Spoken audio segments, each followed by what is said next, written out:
দেখুন বন্ধুরা, একটি বিড়াল একটা হাঁসকে বন্দি করে নিল। তারপর সে হাঁসটাকে নিয়ে গেল তারপর হাঁসটি বিড়ালটিকে বন্দি করে নিল। তারপর বিড়ালটি তার বন্ধু সিংহকে কল দিল, সিংহটাকে সব খুলে বলল। তারপর সিংহটি অস্ত্র নিয়ে হাঁসটাকে মারতে আসলো। হাঁসটা তাকে গর্তের মধ্যে ফেলে দিয়ে তাকেও বন্দি করে নিল। তারপর তাকে একটা গাড়ি করে নিয়ে আসলো, নিয়ে এসে তাকে আর বিড়ালকে বন্দি করে রেখে দিল। তারপর সিংহটা বাঘকে কল দিল। তারপর বাঘ আস্তে আস্তে বাঘ আর বাড়লো। তারপর দুজনে গাড়ি নিয়ে চলে আসলো হাঁসকে মারার জন্য। তো হাঁসে রাস্তায় প্যারাক বিছাই দিল।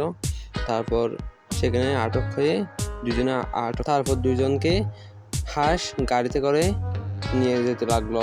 তারপর বাল্যককে জবাই করে মাংসগুলো বিক্রি করতে লাগলো। ভিডিওটা ভালো লাগলে একটা লাইক করতে ভুলবা না কেউ।